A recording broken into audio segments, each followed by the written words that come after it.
If you want to see change in your child's eating habits without pressure, constant mealtime battles, or the shame you grew up with, you're in the right place. Welcome to Family in Focus. I'm Dr. Wendy Schofer, the pediatrician helping parents lead meaningful change without harm. Here we focus on the connection and practical shifts that help families thrive at every size. Let's get started. Imagine your kid says to you point blank, "I hate how I look." Yeah. Your brain starts kind of doing this full cycle where you start spinning around with wanting to reassure them, to fix it, to say the right thing. Oh, dear sweet Jesus, do not say the wrong thing, but also find the different resources and who else can you tap into. And you land on, well, the fact that you just keep on spinning and feel kind of stuck. What if I told you that the answer of what to do next comes from improv comedy of all places? So, in improv comedy, which I have been practicing for over 10 years now, oh, it's so delicious. And there are two really big rules. The first one is always make your partner look good. Okay. Well, who's your partner in this scene? Yeah, it's your kid. And there's another rule that goes right along with it. When your scene partner says something, you don't block it. You don't negate it. You don't say, no, actually. You don't try to fix it. You say, yes, and. These are magical words because what you're doing is accepting whatever it is that was just put out there into the scene, whatever your partner says or does, whatever is going on, you accept it as being real and you build upon it. And this is a thing with kids who are struggling with food, with their bodies, how they fit into the world. They don't need to be corrected.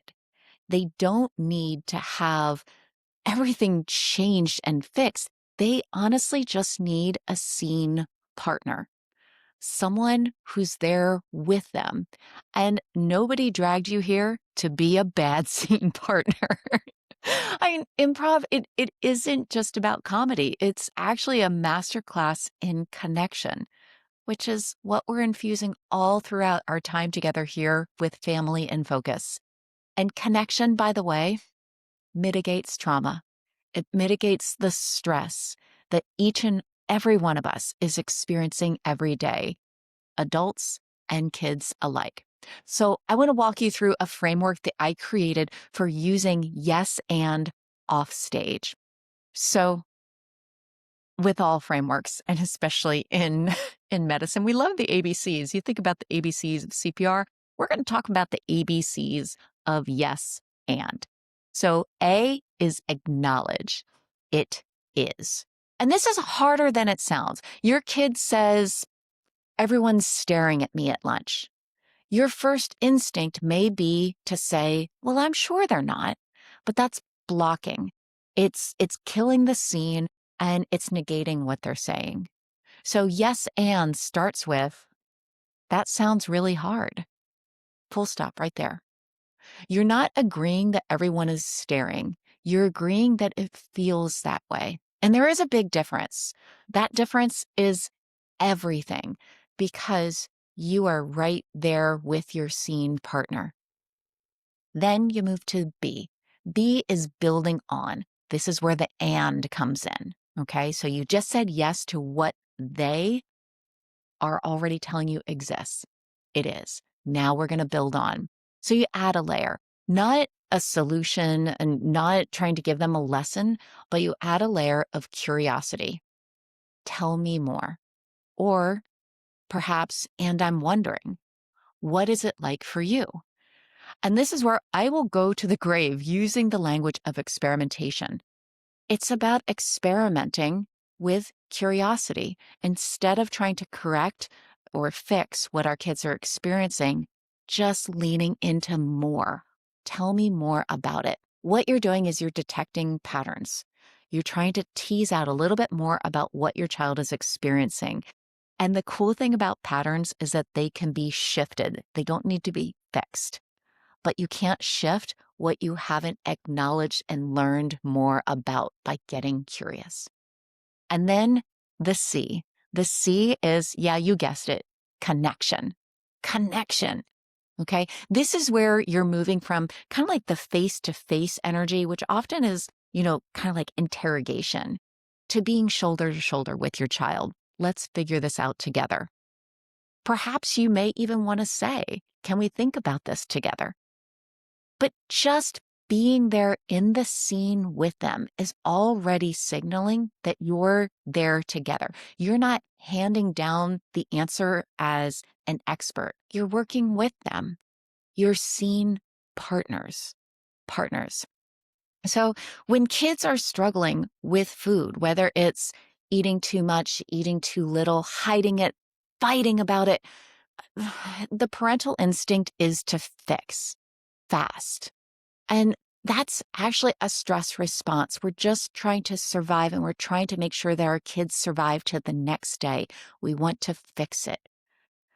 And fixing breaks the scene. It's something where you're not fully learning what your child is experiencing and understanding and creating connection to where they are right now. Yes, and does not mean that you're approving of everything. It means that you're acknowledging what exists and you're staying in the room, in the relationship.